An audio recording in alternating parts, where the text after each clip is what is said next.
Hello there and welcome to Sea Power. My name is Stealth and I'm going to help you get underway learning all the ropes of Sea Power. In this first tutorial we're going to have a look at all the different elements that you can use to control the game. So, starting at the top left of the screen, you have the formation editor. Now I'm saying top left of the screen, but you can drag this thing all over the place. With the formation editor you can quickly jump from one ship to another. It works from ships, it also works with various aircraft, it works with submarines.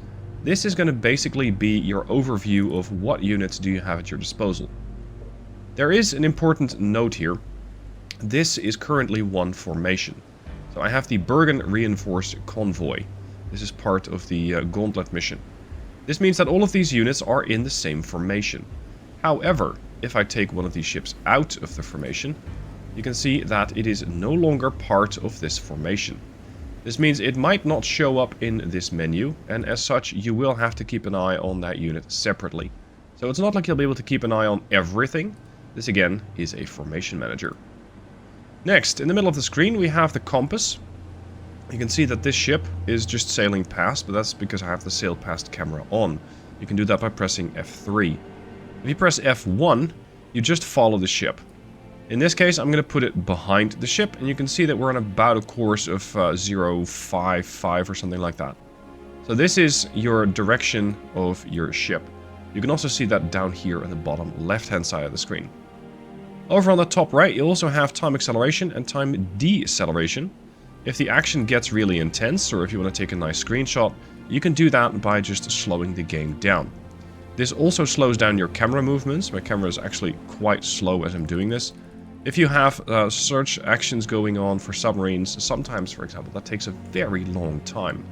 And in those cases, you might run it at 10, 20, 50 times speed. Sometimes even up to 100. Be advised, however, at 100 times speed, the game can become a little wonky. It can do some things that aren't exactly as intended. So I would recommend not to use the 100 times too often, unless you're just skipping time in order to get to a piece of action. Bottom right hand side. This is the map display. We're currently on, let's say, the visual display. But if you toggle this on, you get the tactical display, which again is completely draggable, so that you can put it in a position of your choosing. And if you click on this one, the maximize, you're just going to get the map display. This is really where everything takes place, and sometimes you may not want to have the tactical display where you see all your ships.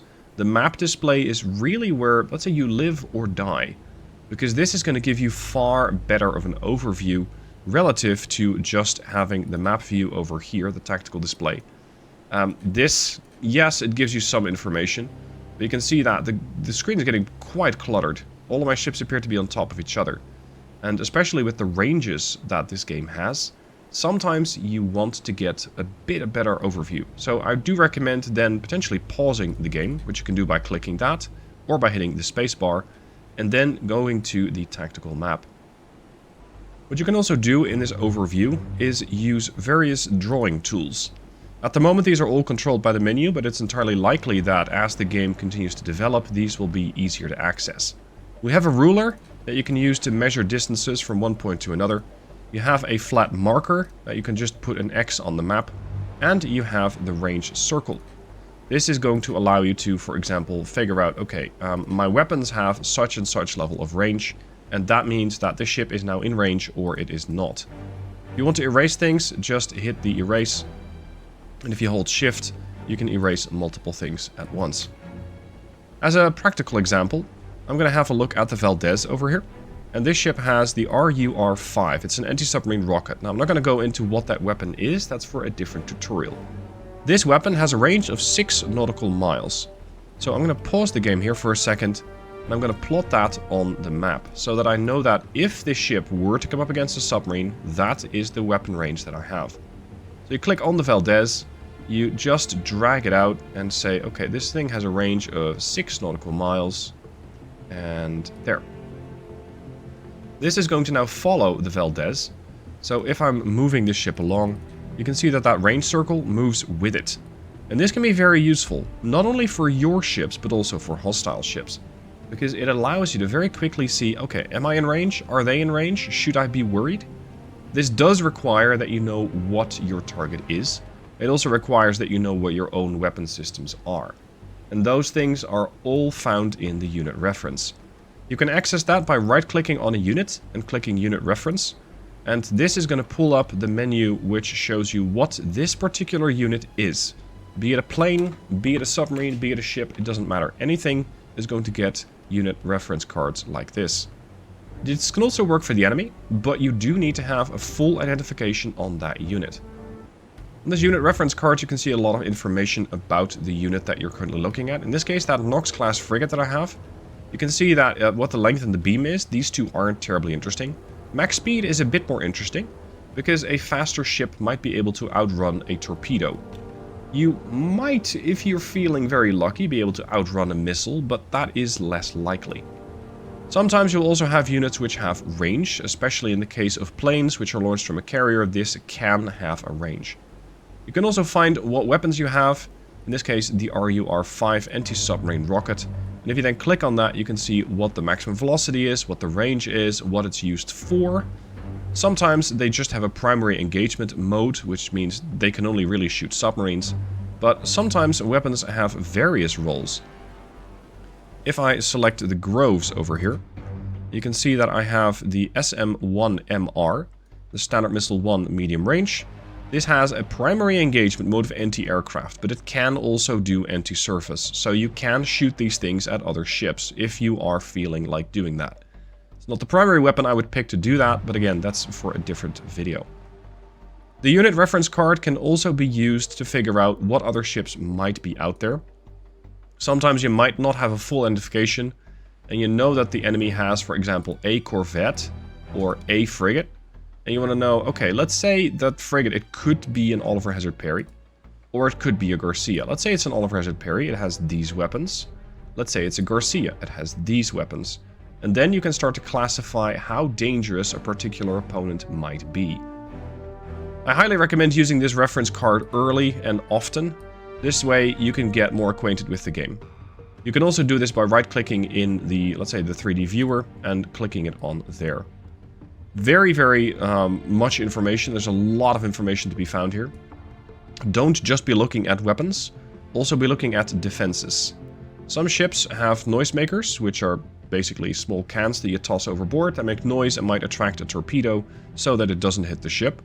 Chaff is there to defend the ship from incoming missiles.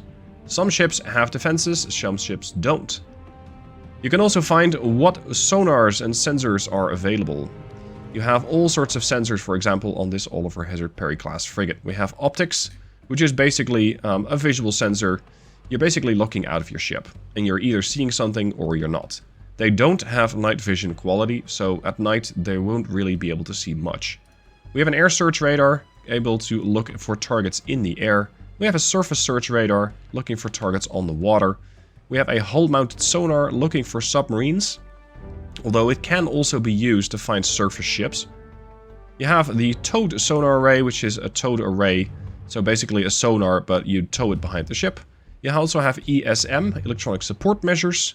These are basically, let's say, incoming sensors. Just imagine that you are in a field and it's dark. Somebody else is using a flashlight. The ESM allows you to see that flashlight. So they basically allow you to find out, oh, look, there's something over there. There's a radar over there. And there's various different frequencies, but again, this is too basic of a tutorial to go into all that. And then we have an ECM jammer. This ECM jammer is a bit of a defensive countermeasure, allowing you to potentially jam enemy radars and reduce their tracking performance. Again, more on all of that stuff later. So that is, let's say, the tactical map and the unit reference card. You also have the event log on the bottom right hand side, and I highly recommend that you keep a close eye on this. Anything that you spot, anything that your ships detect, anything that happens, gets noted in the event log. I almost always have this screen up, because it almost always tells me something useful. If I were to activate, for example, the radar on the Valdez, maybe we'll be able to detect something. And if something gets detected, that is going to come up in the event log. Over here we have a new contact. You can see there's multiple new contacts. So we have found something with our air search radar on this ship, and that is immediately put into the event log. You can see the date, you can see the time, and that there's multiple new contacts. Because over here on the tactical display you can now see 2 tracks, but they're kind of overlaid. They're 7001 and 7002.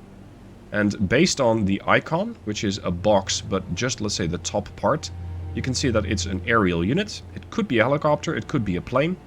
Although it's not that likely to be a helicopter, because helicopters don't travel at 600 knots. This is definitely an aircraft. You can also see their direction, which is southwest, or as the course indicator here says, course 229. And there's 2 of them. So if you have something happening in the event log, I would highly recommend that you pause the game and then go and look at what that is. It could be anything. It could be a surface ship, it could be an aircraft, it could be a helicopter, it could even be a submarine. Try and identify things as early as you can, because the more information you have, the better your decision making is going to be. Next, we have the Toggle Formation Manager button. So this is going to allow you to toggle that on or off. You can play without it, and in this case you will have to do a bit more zooming on the map to keep all of your units in check and keep all of your units lined up. But the formation editor is definitely something that you can use. Some units may have their own flight deck. Not every ship will have that. Some of them do, such as some frigates, they can launch helicopters, and of course in case of an aircraft carrier you definitely have options. What this flight deck allows you to do is select what type of airplane you want launched, what sort of loadout you want on that particular plane, what sort of squadron they could draw from. This is really not that important. Their call sign, which is at least currently something you cannot change, but maybe later, and how many different planes you want to use and be assigned to that particular wing. This creates a new formation. So if you just want to have one F-14 Tomcat, you can do that by assigning 1. If you want to have a whole air patrol, you can do that with this. Then you click launch. And of course, an aircraft doesn't magically spawn on the flight deck. An aircraft is going to have to get brought up from either a hangar or a hangar deck, such as an aircraft carrier. Sometimes they wheel it out of the hangar in a frigate. Sometimes they just launch it from the aircraft hangar and bring it up to the deck. You can see there's the Tomcat. And this also means that the Tomcat is now selectable as a unit on the map. It does look a little weird here. We have the Nimitz in the middle, and then we have Fast Eagle 1. That's the Tomcat on the bow. And we have Fast Eagle 2, that's the Tomcat on the stern. With these, you can then kind of just sit around and wait. If you want to get some nice cinematics, I do recommend pressing F3, which is going to give you a nice follow camera. F2 is going to give you a free camera, which you can then control using mouse and WASD. And if you press F1, you're just going to be following this specific unit. Next up, in the middle of the screen, only if you have a ship selected, only if you have your own ship selected, you can see all sorts of different numbers and weapon systems. We have 8 RIM-7, we have 16 RUR-5. Again, if you're not familiar with naval warfare or aerial warfare to that extent, because airplanes are in the game, that's okay. You can learn all of this stuff. It just takes a little bit of time. And again, that's where that unit reference is very handy. These numbers tell you what you have of what weapon type. So we have 8 RIM-7s. Okay, what's a RIM-7? Well, a RIM-7 is a Sea Sparrow. It's an anti-air missile, which can also be used in anti-surface warfare. It has a range of 10 miles, and it has an attack altitude of 40,000 feet. Currently, warhead size and stuff like that is not in the game yet. But I'm recording this with basically an alpha version of the game, so stuff like that is definitely going to be colored in later, if you will. Next, we have an RUR-5. Okay, what is that? RUR-5 is the anti-submarine rocket. You can read all about these weapon systems in your own time with your own unit. Important to know is that if you click on these things, you can, or actually before you click on these things, you can see that it says ASROC ready. So this is an anti-submarine rocket and it's standing by. If you click on it, the game is going to show you a very small circle, which is the minimum engagement range, which is 1 nautical mile. And the maximum range is 6 miles. If I try to go beyond that, you can, but nothing is going to happen. If you do, however, click something a little closer, the game is going to allow you to do that. So in this case, if I click right click here, the game is not going to say anything, is going to say confirmed, but it can't really confirm because I don't have that range. if I do try and launch at a shorter range, there we go, that is possible. And that is that 6 nautical miles that I lined up earlier. Now in this case, the RUR-5, it is a torpedo with a small booster attached to it. So if you have a submarine in the area close to your ship, this is a very quick way to have that torpedo meet up with that submarine. This way you can also see what other weapon systems you have. In this case we have another Mark 46 torpedo launcher. We have 640 shells for the 127mm gun. That's the Mark 42 gun, which in this ship is mounted on the bow. We have 20 noisemakers and 70 chaff. Noisemakers and chaff are defensive systems. The noisemaker is something that you can kind of see it here. There it goes. It's tossed overboard, and it's going to sit just behind the ship and make noise. It's going to try and deflect torpedoes from the ship. It's going to pose as the ship. The chaff is something that you pop into the air, and it works. There we go. These are, as far as I can tell, magnesium clouds that pretend to be the ship. So they're generating a very large radar signature, so that the missile that is targeting the ship goes, hold on, there's something even bigger up there. I'm going to target that. Fortunately, you don't have to control these things manually. Both the noisemakers and chaff are controlled automatically by the ship. So if the ship comes under attack, it's going to figure out, oh, hold on, I'm under attack. I need to deploy chaff, I need to drop a noisemaker, depending on what the threat is. Take note that these things do have a countdown. You cannot just deploy 20 noisemakers or 70 chaff. This has a cooldown of about a minute, this has a cooldown of another 11 seconds, and if I click now, nothing happens. So try and just let this be controlled by the AI, at least initially, when you're trying to get familiar with the game, before immediately jumping in and deciding that you want to start dropping these things manually. If you do click while it is still loading, the game is just not going to do anything. And you can see that the countdown timer continues. Only when this countdown timer has finished will the new chaff be launched. So 5, 4, 3, 2, 1. And now we can launch the next chaff. So keep that in mind. You cannot just spam these defenses. This is, I'd say, better handled automatically. Next, over on the bottom left-hand side, we have what is the depth below the keel.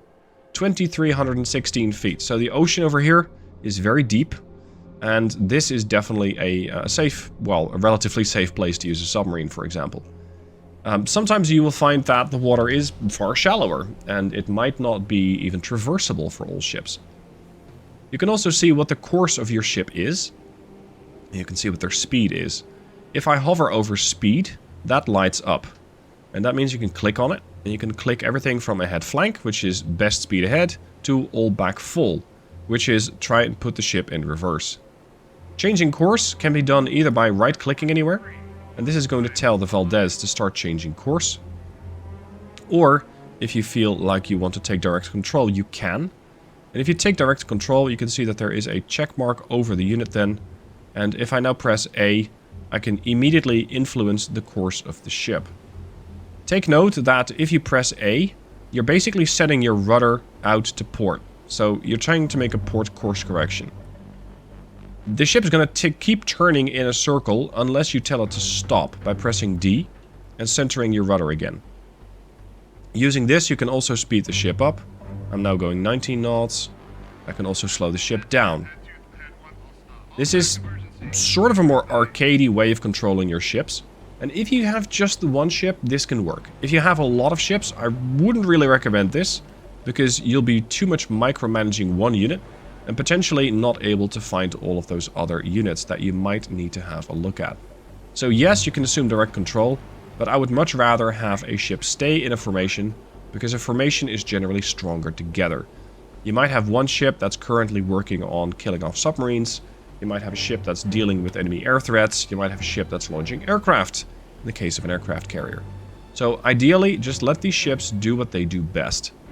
If one of your units is a submarine, you can not only control its speed over here, and of course its course by clicking on the map, but you can also click the depth indicator. How deep do you want your submarine to go? Anything from surface to very deep is possible. Submarines will keep an eye on their own crush depth. When is it safe to dive and how deep can we safely go? They don't seem to always have a very clear idea of when it's possible to hit the seabed. So sometimes you might have a shallow area. In that case, I would recommend that you do keep an eye out, and very deep in a shallow area might not be possible. So keep that in mind. Of course, planes don't have a depth indicator, they have a height indicator. So if you click on height, you can go anywhere from 100 feet to 53,000 feet. You'll also see what their ordered altitude is, which is currently 2,000 feet.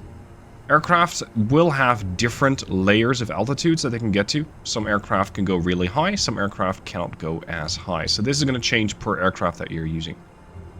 You also have a speed indicator here, everything from loiter to cruise speed to maximum speed to afterburner. Planes do have a maximum range, as indicated by this blue circle. If I activate my afterburners, I'm going to immediately burn through most of that sphere. So my range is suddenly decreased by an enormous margin. This also has to do with my altitude, which is not something I'm going to go into right now that much. But this is how you control your aircraft. Go height and set your speed. I would generally just keep them on cruise speed, and this is once again going to reclaim my range. Let planes mostly decide when to get up to afterburners and when not to. Especially if you start right-clicking other units, hostile units specifically, you'll see that these aircraft decide that they want to use afterburner or not. As for defensive weapons, they too have their own defenses, in this case chaff, and this is something that again the aircraft manages automatically. So aircraft do have their own defensive systems, some of them, not all of them, and will automatically deploy those as and when they see fit. These are some of the basics from Sea Power. How do you control your units? How do you maneuver them around? How do you give orders? How do you launch aircraft? How do you use weapons? Again, it's a basic tutorial, but we gotta start somewhere. As I mentioned at the start, it is a very deep, complex game. Give yourself time to learn. Things will go wrong. You might get frustrated at times because things aren't working the way you thought, or those enemy units, well, those missiles hit a bit harder than you were expecting. Give yourself time to learn, be kind to yourself. Sea Power is a deep game, it will take some time. I hope you find this tutorial useful. If you have any further questions, please let me know down below in the comments, and if possible, I will help you out by answering them there. If not, I might just make another video specifically around your question. Thank you for watching. Good luck on the high seas, and give them hell.